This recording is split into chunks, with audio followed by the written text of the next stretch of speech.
খুৰীদেউ আৰু পেহীদেউসকলক কৈছোঁ, এই তোৰ বোৱাৰীৰ নিচিনা আমাৰ বোৱাৰী নহয় অ'। আমাৰ বোৱাৰী আমুকটো কৰিব নাজানে, তোৰ বোৱাৰীয়ে ভাল দে, ভালকৈ টকা ঘটি আছে দে। হেৰ বোপাই, দুইটা গিৰিয়েক ঘৈণীয়েক যেতিয়া এক হ'ব নহয়, ওপৰলৈ উঠিব। যেতিয়া ঘৰত শহুৱেকে শাহুৱেকে কিট কিট কাট কাট বোৱাৰীজনীক কৰি থাকিব, আৰু সেই বোৱাৰীজনীক কৰি থকাৰ ফলত পুত্ৰটোৱে শুনে যে, সেই শুনাৰ কাৰণে ঘৰত অত্যাচাৰ কৰে। তাৰ ফলত কি হয়, কাজিয়া পেচাল হৈ পেলাই ঘৈণীয়েককে মাৰপিট কৰেগৈ। লাষ্টত ঘৈণীয়েকক মাৰ লগত আপোনালোকৰ কাৰণে আচলতে নিজৰ বোৱাৰীজনী যে বহুত শাহুৰ কাৰণে বোৱাৰীসকলে এনেকুৱা চৰম সিদ্ধান্ত বাছি লয়। আমাৰ মানুহৰ অন্য কাম নাই, এতিয়া কোনোবা এজনী আহিব, কিবা এটা কথা পাতিম। নমস্কাৰ বন্ধু বান্ধৱীসকল, কথা এটা কৈ আছোঁ, মানে মাথা বেয়া হৈ গৈছে, সেইকাৰণে ভাবিছোঁ পটাপট মোবাইলটো লৈ আহিছোঁ। কথাখিনি কৈ থকাৰ কাৰণে মানে আকৌ পাহৰি যাম যে পিছত মানে মাথা কি হৈ যায় ঠিক নাই। ৰাতিপুৱা যেতিয়া চোতাল ঘৰ সাৰি থাকোঁ, তেতিয়া কিছুমান মানুহক লগ পোৱা যায় আৰু লগ পালে কি কয়, হেৰি নহয়, সেই কথা এটা কওঁ। বোলো কি কৈছে, বোৱাৰীয়ে ক'লে গ'ল। বোলো আছে, কামত লাগি আছে। এই আমাৰজনী কি কবি আৰু, ইয়াত তই নিজেই সজা মানে ঘৰ দুৱাৰ, তই ভাল বোৱাৰী পালি দে, শুনিব দেই, তই ভাল বোৱাৰী পালি দে।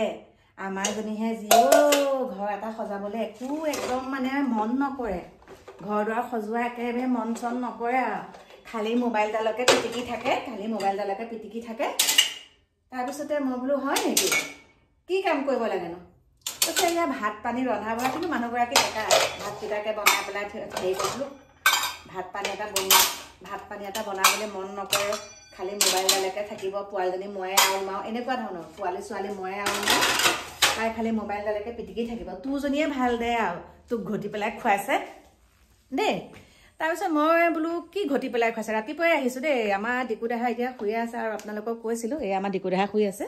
তাৰপিছত কৈছে সেই ঘটি পেলাই খুৱাই তোৰ বোৱাৰীয়ে ভাল আৰু দেই। তেতিয়া মই ক'লোঁ, উত্তৰটো মই লগে লগে দিলোঁ, আৰু সেই উত্তৰটো দিওঁতে মানে কটাকটি হওঁতে পিছত মানে মোক তেওঁ এটা কথা ক'লে, কৈছে হেৰি নহয়, শুনিব দেই, হেৰি নহয়, এয়া তোৰ ওচৰত এনেহে পাতিলোঁ কথাটো।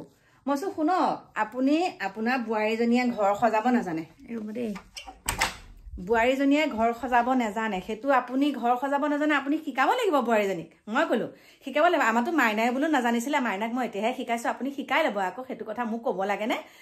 সেইটো কথা বোলো ভাল কথা নহয়, বোৱাৰীজনীৰ কথা বেলেগৰ আগত কৈ ফুৰাটো। তেওঁহে যি কথা ক'লে, আমাৰ বোৱাৰীক মই একেবাৰে আমুক তৰিহে ৰখাওঁ। তোক এতিয়া কথা এটা কওঁ, বোলো কি, আমাৰ বোৱাৰীয়ে নোৱাৰিব এইবিলাক পিন্ধিব। আকৌ সেই কথাটোৰ পৰা আকৌ বেলেগ পালেহি আৰু, আমাৰ বোৱাৰীয়ে এনেকুৱা পিন্ধিব নোৱাৰিব। হেৰ বোপাই, আপোনালোকৰ বোৱাৰীয়ে চাদৰ মেখেলা পিন্ধি কিখন কৰি ফুৰিছে আমি জানো নহয়, আপুনি মোক একদম বহুত খং উঠিছে। আৰু এতিয়া বাজিছে ৰাতিপুৱা 7:30 দেই। ডিকুক একদম দেখিছেনে, ডিকু শুয়ে আছে।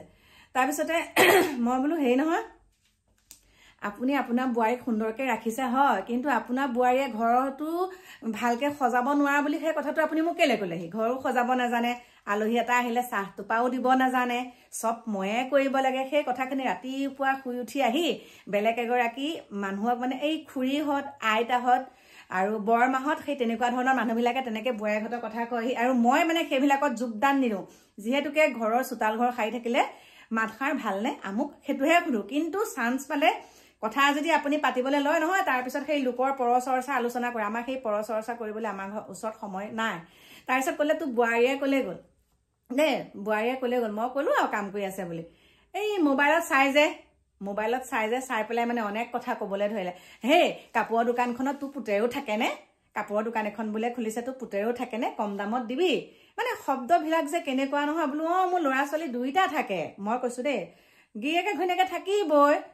আৰু বোলো মই মানে কৈছোঁ, বোলো সিহঁতো এতিয়া এফালে যোৱা কথা আছে, গতিকে মই ভাত পানীকেইটা বনাওঁগৈ যাওঁ। তয়ে বনাবি ভাত পানী, তাই নকৰে। মই মানে ক'লোঁ যে কাম কৰি আছে বোলো, তাই ভাত পানী কাম নকৰে, তয়ে কৰিবি। বোলো ময়ে কৰিম খুৰী, মই কৰি ভাল পাওঁ। যদিহে বোলো মই কাম বনখিনি এৰি দিওঁ, তেনেহ'লে মোৰ বোলো বেমাৰ বহুত হ'ব, সেইকাৰণে বোলো মই নিজেই কৰোঁ। আৰু আপুনিওতো ডেকা হৈ আছে, গতিকে আপুনিও দেখোন ফুল চুল ৰুব পাৰে, আপুনিও দেখোন ঘৰটো অকণ সজাব পাৰে। মই মানে মুখে ক'লোঁ, গৈ পেলাই ভিতৰলৈ আহিলোঁ। আহি পেলাই বোলো বাচনখিনিও সামোৰ, আপোনালোককো কথাটো কওঁ, এই লোকৰ কথাত লাগি পেলাই আপুনি ঘৰখনৰ বোৱাৰীজনীৰ লগত কাজিয়া পেচাল নকৰিব। এক চাম মানুহ আহে মানে এনেকুৱা কিছুমান কথা ক'বলৈ আহে, আমাৰজনী উঠাই নাই শোৱাৰ পৰা, গম পাইছেনে, আমাৰজনী উঠাই নাই শোৱাৰ পৰা, তোৰজনীয়ে কি কৰি আছে, তোৰে ভাল আৰু দে, বৰ সুন্দৰকৈ তোৰজনীয়ে ভাল আৰু দে, একেবাৰে ধুনীয়াকৈ পইচা ঘটি আছে, সেইটো শব্দ কয় আৰু কিছুমান মানুহ এনেকুৱা আছে আপুনি নাভাবিব যে আপোনালোকৰ ঘৰলৈ আহিব নহয় দিনৰ দিনটো বেকাৰ সন্থাৰ সভাপতি বহি পেলাই লোকৰ আলোচনা যে কৰে আৰু সেই লোকৰ আলোচনাখিনি কৰি পেলাই কি কৰি থাকে জানেনে মানে আপোনাৰ ব্ৰেইনটো ৱাছ কৰিবলৈ বিচাৰে যে কেনেকৈ কওঁ এইবাৰ উল্টাই পেলাই কি কয় আৰু সেই বেলেগৰ বিষয়ে যেতিয়া আপোনালোকৰ কৈ থাকিব সেই আপুনি এটা কথাই মনত ৰাখিব আপোনালোকে এজনেই হওক বা এগৰাকীয়েই হওক যদি আপোনাক কোনোবাই কিবা লোকৰ বিষয়ে কৈ থাকেহি তেতিয়া আপুনি ভাবিব যে মোৰ বিষয়েও তেওঁ বেলেগৰ আগত নোকোৱা নহয় তেওঁ ক'বগৈ সেইকাৰণে মুখখন অকণমান চাই চিতি ক'ব গতিকে চাই চিতি কথা ক'ব দেই যোনসকল আহে ঘৰলৈ আৰু বিশেষকৈ খুৰা পেহী আইতা ককা বিশেষকৈ বৰমা খুৰী আৰু দাদা সকলো আজিকালি পুৰুষো ওলাইছে বহুত খুচৰীয়া মানুহ তল খুচৰীয়া মানে ঘৰখনত ফিটিংকৈ এটা লগাই দিব তাৰপিছত ৰন চাই থাকেগৈ সেইকাৰণে আৰু সেইটোকে একাংশ বুজি নাপায় কি কৰে ঘৰত কাজিয়া পেচাল কৰে মই কিন্তু শিক্ষা পাই থলোঁ মই একে সুন্দৰকৈ শিক্ষা পালোঁ এইখিনি কথাত বেলেগে কেনেকৈ ঘৰখন ভাঙিবলৈ চাই যে সেইখিনি শিক্ষা পালোঁ গতিকে বেলেগে মোৰ আগত নকয় কিন্তু এই যে এতিয়া চোতাল সাৰি থাকোঁতে যে কয় আমুক তামুক কথাবিলাকৰ প্ৰত্যুত্তৰ যদি দিওঁ তেতিয়া মই বেয়া গতিকে বেয়াই হয় নহয় বেয়া আমাৰ সেইবিলাক থাৰ্ড ক্লাছ কথাবিলাক মানে মিনিংলেছ মানে অৰ্থহীন কথাবিলাকত লাগি থাকিবলৈ আমাৰ সময় নাই আমাৰ পাৰিবাৰিক মানুহ আমি আমাৰ ঘৰৰ বহুত কাম বন আছে কাম বন সামৰি আকৌ আমি ভিডিঅ' কামত যাব লাগে গতিকে সেয়াই গতিকে আপোনালোকেও মনত ৰাখিব